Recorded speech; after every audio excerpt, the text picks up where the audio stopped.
Anda kembali menyaksikan Nota Keuangan Atas RAPBN 2021.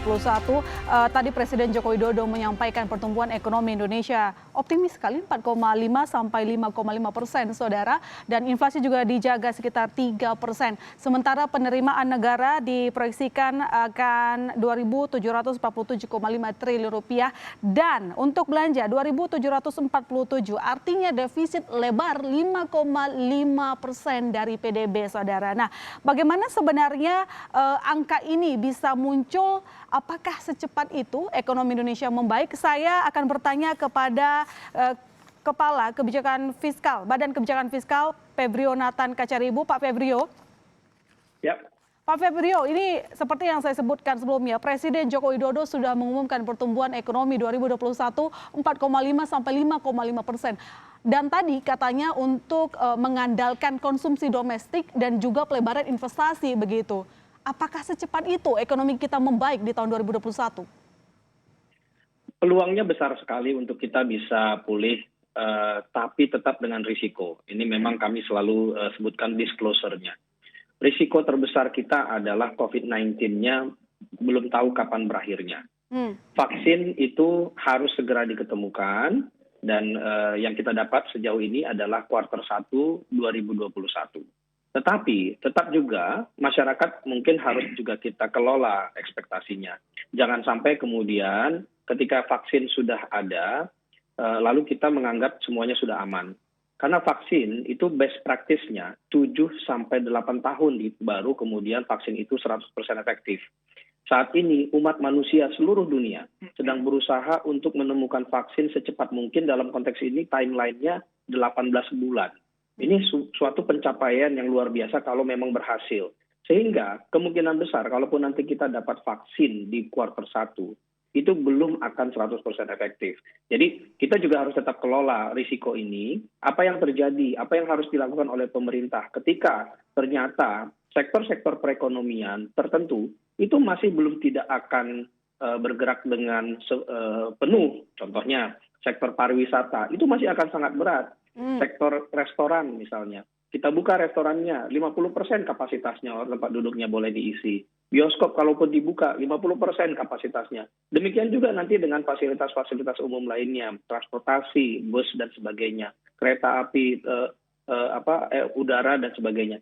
Sehingga memang kalau risiko vaksinnya belum ketemu dan belum efektif, maka kita memang harus menghadapi dan menavigasi perekonomian kita di sekitar risiko itu mau tidak mau. Tapi memang ada beberapa sektor-sektor yang sudah bisa kita dorong, khususnya sektor-sektor yang sifatnya sangat minim kontak antar manusianya. Contohnya adalah sektor infrastruktur, sektor konstruksi, di mana orang bisa bekerja di luar dan bisa dipekerjakan lebih banyak orang di sana. Nah, inilah contoh-contoh sektor-sektor yang nanti akan kita pastikan dorong, bukan hanya menuju di 2021, tapi dari sekarang pun kita sudah melihat ada DAK fisik yang di daerah yang bisa diaktifasi lagi. Walaupun kemarin sempat tertunda gara-gara COVID-19 work from home orang-orangnya, sehingga proses tendernya jadi susah. Nah, ini beberapa akan diaktifasi lagi. Ini akan terus kita dorong. Kenapa? Karena ini tidak hanya multiplier efeknya besar, tapi juga mempekerjakan banyak orang. Nah, pemerintah memang bersama-sama dengan sektor bisnis ini melihat ini secara jeli harus bersama-sama. Sektor mana yang bisa kita dorong, sektor mana yang memang belum akan pulih sepenuhnya. Sehingga memang pemulihan yang terbatas, 4,5 itu bukan pemulihan yang luar biasa sebenarnya. Itu masih sangat terbatas karena kita akan bergerak dari basis yang sangat rendah di 2020. Kalau dibilang terbatas tampaknya tidak juga ya Pak. Karena selama ini kan pertumbuhan ekonomi kita sebelum ada pandemi pun selalu tumbuh konsisten 5%-an begitu. Itu kalau kita tumbuhnya biasa. 2020 kita tumbuhnya nanti di sekitar 0%. Artinya kita berangkat dari 20 ke 2021, itu basis di 2020-nya rendah sekali. Sehingga pertumbuhan dari basis yang sangat rendah di 2020 ke 2021-nya. Kalau kita tumbuh 4,5%, itu nggak terlalu impresif sebenarnya. Itu adalah pemulihan masih setengah, masih mungkin belum kapasitas penuh. Oke, masih banyak risiko, tapi pemerintah melakukan asumsi makro 4,5 sampai 5,5% pertumbuhan ekonomi dengan tadi risikonya tidak semua sektor akan bergerak. Nah, saya ke pelaku usahanya deh kalau begitu Pak Haryadi. Apakah secepat itu nanti perusahaan akan membaik? Di saat ini kan untuk angka pengangguran bertambah begitu kan, lalu kemudian juga aktivitas di bisnis juga tidak membaik, belum membaik, saya bilang belum membaik seperti itu. Bagaimana menurut Anda dengan hasil pidato Presiden tadi? Ya, menurut saya terlalu ambisi ya, Mbak, ya, Oh, terlalu terlalu ambisi. ambisius. Dalam situasi normal aja 2019 yang lalu kan kita tumbuhnya juga hanya sekitar 5,02% ya kalau saya tidak salah ya. Jadi itu situasi belum ada pandemi. Nah sekarang ini ada pandemi tentu, dan kita sendiri masih struggle untuk di kuartal ketiga. Kita berusaha untuk tidak turun lebih dalam lagi. Artinya kita mencoba paling tidak kalaupun masih minusnya di -2 lah gitu. Kita masih harus berjuang keras ke sana. Nah, menuju ke 4,5 menurut saya itu membutuhkan kondisi yang sangat ekstra luar biasa gitu. Karena dalam situasi normalnya nggak mungkin begini juga Mbak. Jadi pertumbuhan ekonomi kita ini kan 60% disokong oleh konsumsi rumah tangga ya. Nah, memang kita berharap pemerintah sudah kita dengar bersama pemerintah mengalokasikan kalau nggak salah 200 triliun tuh untuk bansos dan sebagainya untuk creating demand. Nah, namun demikian ini belum terlalu kuat untuk bisa membangkitkan ekonomi kita sebesar seperti yang ditargetkan tadi 4,5 sampai 5,5%. Nah, di sini yang kunci pokoknya itu kalau menurut saya ya itu adalah bagaimana bisa mendorong angkatan kerja kita ini bisa lebih produktif. Itu kuncinya di sana, Mbak. Nah, makanya kita juga berharap Cipta Kerja ini betul-betul bisa menjadi resetting seluruh regulasi ketenagakerjaan kita. Mungkin Pak Febrio juga tahu persis bahwa kita memberikan subsidi itu cukup besar ya Pak ya. 98,6% tuh untuk subsidi listrik, saya ambil contoh yang paling banyak, PBI dan sebagainya. Itu dalam kondisi normal, Mbak. Nah, kita harus membalik ke depan kalau kita mau membawa bangsa ini kita tangguh ya. Itu harus betul-betul regulasi mengenai ketenagakerjaan kita harus dirubah. Tadi juga saya dengar Pak Presiden juga menyampaikan bahwa salah satunya itu adalah untuk antisipasi demografi ya. Menurut saya itu betul sekali. Jadi pola kita harus ke sana. Kita tidak bisa lagi membiarkan sesuatu kebijakan yang mohon maaf ya, menjadikan subsidi itu menjadi sesuatu hal yang seksi secara politik. Menurut saya itu salah banget. Jadi kita harus bikin adalah rakyat kita itu menjadi produktif. Dengan cara apa? Kita ciptakan lapangan kerja sebanyak-banyaknya. Udah nggak ada ceritanya lagi, hanya ribut-ribut terus masalah perlindungan dan sebagainya, tapi kita tidak melihat supply and demand-nya.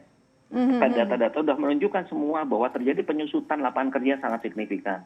Nah, di sektor formal ya Mbak ya, kalau sektor informal saya nggak ngomong deh, kalau sektor informal itu justru yang paling rentan terhadap kemiskinan. Tapi kalau kita mau membuat bangsa ini maju, kita harus betul-betul kuncinya adalah penciptaan lapangan kerja.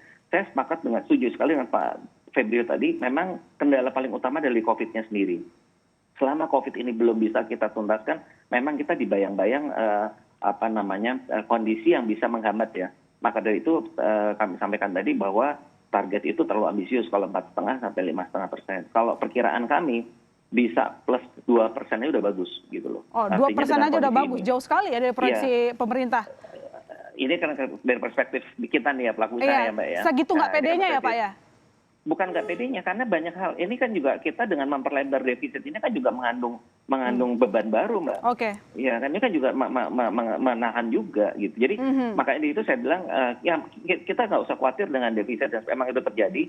Tapi kita harus sekarang ini fokus kita itu adalah betul-betul bagaimana bisa memanfaatkan demografi kita ini semaksimal mungkin. Ini yang tidak pernah dilakukan secara maksimal Mbak sebelumnya.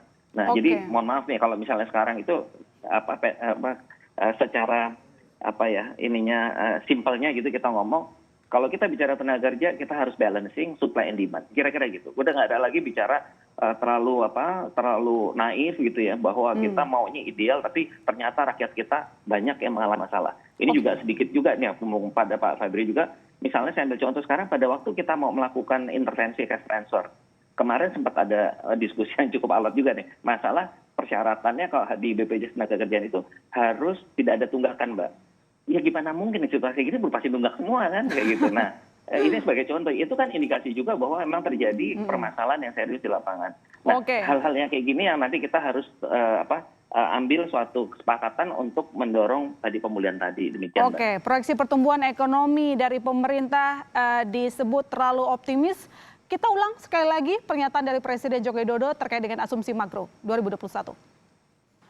Karena akan banyak ketidakpastian, RAPBN harus mengantisipasi ketidakpastian pemulihan ekonomi dunia, volatilitas harga komoditas, serta perkembangan tatanan sosial ekonomi dan geopolitik, dan efektivitas pemulihan ekonomi nasional serta kondisi dan stabilitas sektor keuangan.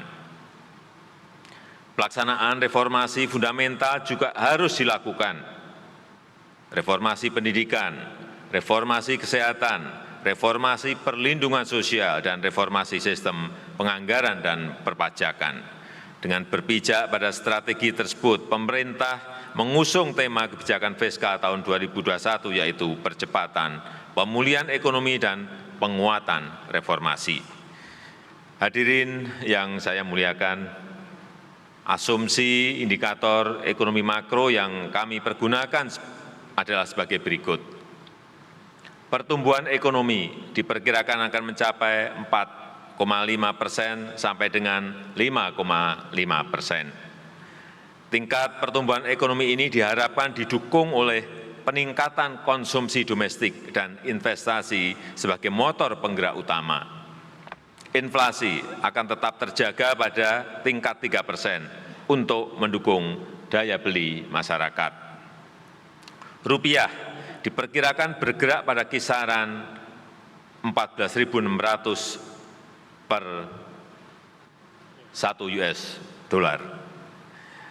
Selain itu, suku bunga SBN 10 tahun yang diperkirakan sekitar 7,29%. Harga minyak mentah Indonesia (ICP) diperkirakan akan berkisar 45 US dollar per barel.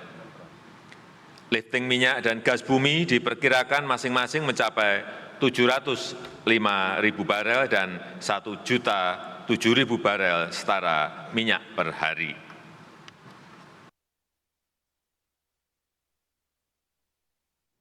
Ya, itu dia tadi Pak Peter. Ini kalau kita lihat ada dua suara berbeda. Dari pemerintah cukup optimis, sementara kalau dari pelaku usaha ini nggak pede dengan angka yang disebutkan oleh pemerintah. Tadi Presiden mengatakan bahwa untuk pertumbuhan ekonomi 4,5 sampai 5,5% ini adalah berbasis dari konsumsi domestik dan pelebaran investasi seperti itu. Seperti apa strategi yang bisa kita lakukan, Pak Peter? Ya, ingin saya pertama menanggapi dulu apa yang disampaikan Pak Febrio dan Pak Haryadi ya. Saya kira kalau pandangan saya apa yang menjadi asumsi di dalam APBN 2021 ini masih konservatif ya. Mungkin saya berbeda dengan Pak Haryadi di sini. Ya. Simple sebenarnya ya. Pak Febrio dan Pak Haryadi sebenarnya menyampaikan hal yang sama, yaitu kondisi kita di tahun 2021 sepenuhnya bergantung kepada penanganan wabah. Ya. Nah, mungkin tadi disampaikan oleh Pak Febrio, kita tidak bisa terlalu optimis dengan penanganan wabah, ya. Karena memang penemuan vaksin itu normalnya itu akan membutuhkan waktu yang lebih panjang. Ya. Tetapi kita perlu tahu juga yang bahwasanya upaya untuk penanganan wabah ini dilakukan tidak hanya di satu negara, berbeda dengan kondisi-kondisi normalnya. Sekarang ini hampir semua kita di seluruh dunia ini, semua negara ini sedang berpacu untuk menemukan vaksin. Ya. Saya kira tanpa meninggalkan realistisnya, kita tetap harus lebih optimis, ya, mengangkat angka-angka yang memunculkan semangat di kita semua. Ya. Jadi kalau menurut saya angka ini sangat konservatif, ya, karena mempertimbangkan semua realitas tadi, tetapi kurang memunculkan angka semangat optimisnya. Ya. Karena potensi kita sebenarnya untuk tumbuh, ya, di tahun 2021 itu besar. Ya. Bukan dikarenakan seperti Pak Febrio tadi sampaikan, tumbuh 4,5% itu bukan sebuah prestasi. Ya. Ya. saya kasih simulasi seperti ini, Mbak. Adalah angka seandainya angka output kita pada tahun 2019 itu 100, ya. Maka kalau kita tumbuh 5%, pada tahun 2020 itu angkanya menjadi 105. Ya. Tapi kan tahun 2020 akibat wabah, itu yang terjadi justru angka output kita turun. Taruhlah seperti Pak Haryadi sampaikan tadi, karena saya juga memperkirakan hal yang sama. Tahun 2020 ini kita akan mengalami kontraksi ekonomi di kisaran 2%. Artinya output yang di tahun 2019 itu ada di kisaran 100, pada tahun 2020 itu turun menjadi 98. Padahal kita tahu tahun 2020 ini potensi kita itu ada di 105 seharusnya. Jadi kalau tahun 2021 kita capai potensi yang ada di tahun 2020 menjadi 105 pada tahun 2021, itu kita tumbuhnya di atas 5%. Ya, itu di kisaran bisa mencapai 6-7%. Jadi ini adalah gambaran bahwasanya dengan basis angka ya, yang karena penurunan yang terjadi pada tahun 2020 ini, maka peluang kita untuk tumbuh lebih tinggi pada tahun 2021 itu lebih besar. Potensi ya. Jadi potensi ini bisa kita realisasikan dengan syarat tadi. Ya, satu itu adalah penanganan wabahnya itu bisa kita maksimalkan, dan ini bisa kita yakini ya, karena Pak Presiden juga menyampaikan bahwasanya tahun 2021 bagaimana upaya untuk menangani wabah ini terus berlanjut. Ya. Yang kedua itu adalah terkait dengan program-program pemerintah sendiri. Ya. Kalau pemerintah itu mempersiapkan program-programnya dengan sangat tepat, ya, dengan cepat dan tepat, dan memberikan ruang kepada dunia usaha, dan dunia usaha kita tidak keburu bangkrut duluan di tahun 2020 ini, maka peluang untuk kita merealisasikan potensi pertumbuhan ekonomi pada tahun 2021 itu sebenarnya terbuka. Lebar sekali menurut saya. Lebar sekali. Oke, berarti ada 3 tanggapan, satu konservatif, satu optimis, yang satu bilang itu terlalu tinggi proyeksinya. Tadi sebenarnya Presiden menyampaikan ada defisit anggaran yang melebar tidak seperti biasanya, begitu 5,5%. Dari mana uangnya? Jangan kemana-mana saudara, kami masih akan melanjutkan dialog di laporan khusus Nota Keuangan atas RAPBN 2021.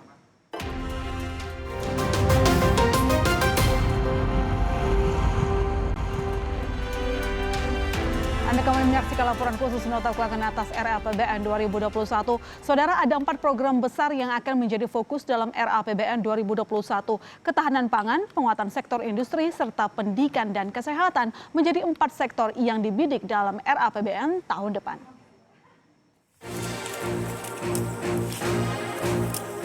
Sartika dan rekan-rekan mahasiswanya tahu betul susahnya belajar daring. Sinyal hanya ada di puncak pohon di bukit yang berjarak 7 km dari rumahnya di Dusun Salulombo, Kabupaten Luwu, Sulawesi Selatan. Jika hujan, ambyar sudah perjuangan mereka. Total ada lebih dari 43 juta pelajar Indonesia yang tak terakses pelajaran daring di tengah pandemi. Sebagian besar karena masalah infrastruktur telekomunikasi yang belum mumpuni. Sektor digitalisasi dan pendidikan inilah yang juga menjadi salah satu fokus APBN 2021. Optimis dan realistis jadi kunci asumsi RAPBN 2021. Harus optimis tapi juga harus realistis dengan mempertimbangkan kondisi dan proyeksi terkini. Kita juga harus memastikan prioritas untuk 2021 dan juga pelebaran defisit untuk APBN 2021. Ketahanan pangan menjadi sektor pertama yang menjadi fokus dalam RAPBN 2021. Kementerian Pertanian, PUPR, Agraria dan Tata Ruang, hingga Kementerian Lingkungan Hidup dan Kehutanan akan bekerja sama di sektor ini. Kedua, adalah penguatan sektor industri melalui pusat kawasan industri yang direvitalisasi atau membuka kawasan. Selanjutnya, infrastruktur dan teknologi komunikasi dan informasi karena dapat meningkatkan kemampuan produktivitas belanja negara. Menkominfo menjadi terdepan untuk menyambungkan puskesmas, desa, sekolah, hingga madrasah di daerah terpencil. Terakhir, pendidikan dan kesehatan yang besar anggarannya sudah ditetapkan undang-undang. Konsumsi RAPBN 2021 memang harus optimistis, walau tetap realistis karena di tengah ketidakpastian dampak COVID-19. Setidaknya, tak kalah optimistis dari mahasiswa-mahasiswa ninjauh di Kabupaten Luwu yang tetap tersenyum dengan sinyal di puncak pohon. Tim Liputan Kompas TV. Saudara, kita tahu itu pemerintah memiliki sejumlah anggaran yang cukup besar di pendidikan, ada 549,5 triliun rupiah, dan juga ada ketahanan pangan 104,2 triliun rupiah. Saya ke Pak Febrio. Pak Febrio, kita tahu dengan adanya pandemi memaksa kita untuk, sebenarnya Pak Febrio sudah tidak ada ya. Saya ke Pak Peter aja karena ada gangguan nih Pak Febrio. Pak Peter, kita lihat di sini bahwa pemerintah mengalokasikan anggaran cukup besar untuk pendidikan dan juga ketahanan pangan. Yang kita tahu juga bahwa pandemi ini akhirnya memaksa kita untuk segera melakukan perbaikan di sektor pendidikan dan juga di sektor pangan. Di pangan ada food estate, rencananya begitu. Tapi pernah gagal berkali-kali. Bagaimana kita bisa memastikan bahwa prioritas yang ini memang tepat kita aplikasikan untuk 2021? Ya, saya kira memang arah dari kebijakan pemerintah untuk tahun 2021 saya kira cukup tepat ya. Tantangannya nanti adalah di realisasi ya. Selalu dari tahun ke tahun permasalahan kita kan ada di realisasi ya. Nah, misalnya terkait dengan pendidikan ya. Pendidikan ini kita tahu selama tahun 2020 ini mendapatkan hambatan yang luar biasa ya, karena kita tidak bisa melakukan pendidikan secara normal ya, tatap muka yang kemudian dilakukan secara online yang memaksa kita untuk hidup new normal menggunakan digital, tetapi infrastruktur kita untuk melaksanakan pendidikan dengan cara baru ini menggunakan teknologi informasi ini terkendala oleh ketidakseimbangan kita ya di dalam ketersediaan infrastruktur ya.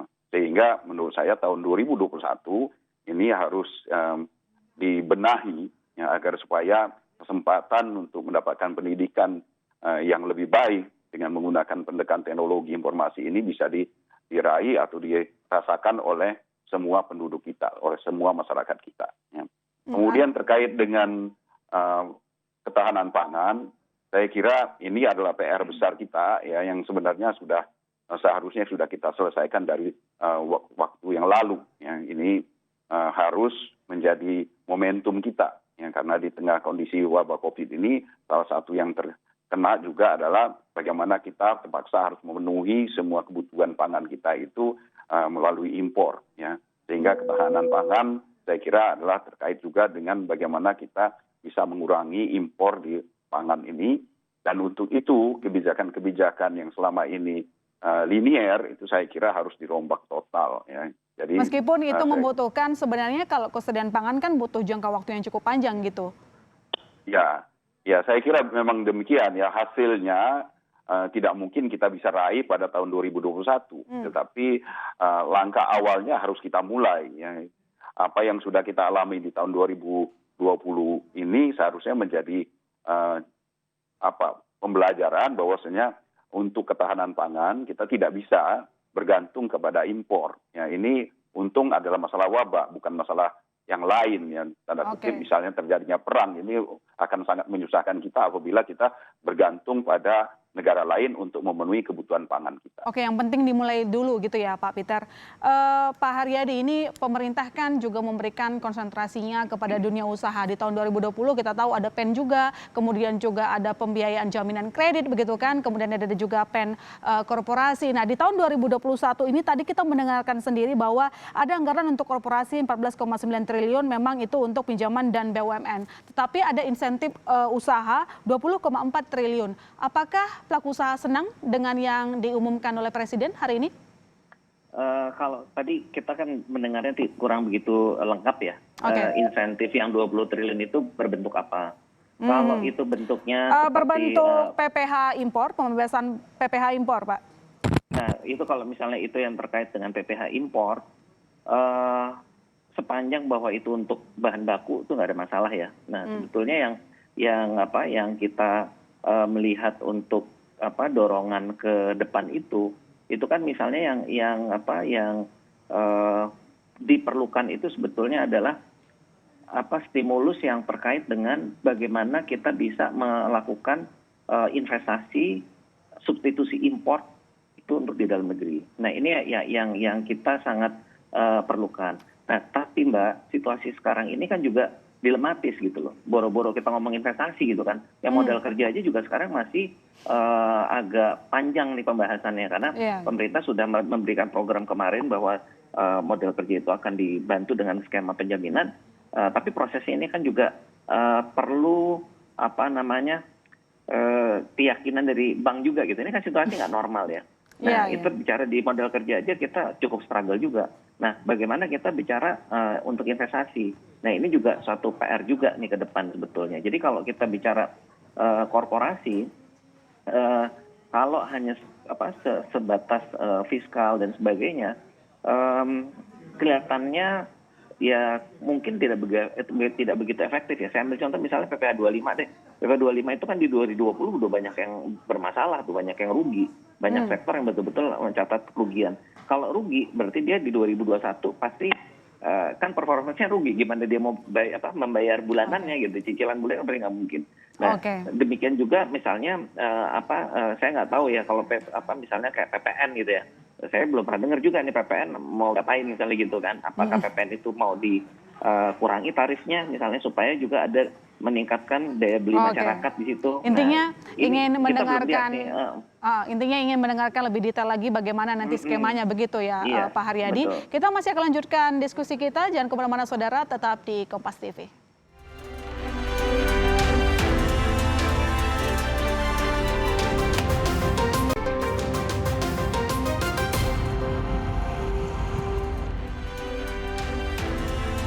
Ya, Anda kembali bersama kami, saudara. Saya ke Pak Febrio. Pak Febrio, sebagai pertanyaan terakhir saya sebelum kita menutup dialog, ini pemerintah memiliki alokasi anggaran yang cukup spesial juga untuk perlindungan sosial, kemudian ada anggaran kesehatan dan pendidikan jadi prioritas juga di tahun 2020 ini begitu. Tapi yang kita tahu bahwa defisit anggaran 5,5%. Harapannya kita bahwa apa yang dianggarkan kali ini benar-benar dilakukan secara efektif. Bagaimana pemerintah memastikan bahwa semua anggaran ini dan peruntukannya dapat positif, karena yang kita tahu di tahun 2020 untuk sejumlah insentif saja masih kecil yang kemarin membuat presiden marah-marah.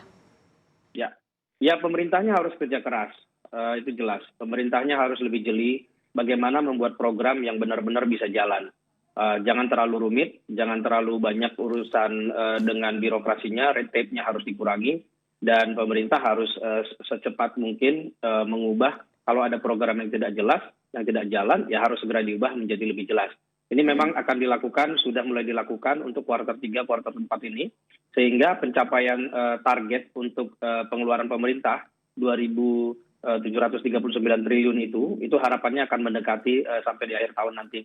Perjuangannya justru memang di Q3 ini. Kita ingin benar-benar pengeluaran pemerintah itu sesimpel mungkin, dan memang dari pelajaran dalam beberapa bulan terakhir ya memang apa-apa yang arahnya ke arah bantuan langsung tunai itu memang lebih efektif. Nah ini jadi nanti Pak Presiden akan umumkan tanggal 17 ada beberapa 2 atau 3 program baru yang memang sifatnya langsung. Contohnya tadi yang disebut oleh Pak Haryadi itu yang subsidi upah itu akan langsung ke kantong pekerja, itu akan ke kelas menengah. Lalu ada juga nanti bantuan produktif, bantuan presiden produktif langsung ke kantong dari usaha mikro. Yang akan bisa nanti juga menggerakkan usaha mereka juga. Lalu juga nanti akan ada pinjaman sangat lunak untuk juga usaha menengah dan mikro. Jadi di samping kita memang sudah gelontorkan 200-an triliun untuk rumah tangga, yang harapannya yang itu juga sustain untuk pengeluaran mereka untuk konsumsi. Tapi memang kita tidak cukup hanya untuk konsumsi saja. Kita juga harus pastikan bahwa masyarakat kelas bawah ini yang bergerak di sektor usaha mikro dan juga ultra mikro ini memang bisa berusaha dan kemudian bisa menghasilkan output. Bukan hanya mereka menerima uang cash, tapi juga mereka punya dignity, punya kesempatan untuk menghasilkan sesuatu yang menghasilkan uang untuk penghasilan mereka juga. Oke, baik. Terima kasih. Yang jelas ini ketika pemerintah menetapkan defisit cukup lebar, artinya ada risiko yang kita ambil. Meski memang tadi kita agak sedikit berbeda pandangan dari 3 narasumber saya, saudara. Tapi yang jelas harapan kami, Pak Febrio, apa yang disusun di kebijakan fiskal adalah benar-benar dapat efektif, dapat menyembuhkan sebagai obat pertumbuhan ekonomi di 2021. Terima kasih telah bergabung di Kompas TV. Dengan demikian, saudara, kami menutup program laporan khusus nota keuangan atas RAPBN 2021. Saya masih Serta Rigan. Sampai jumpa.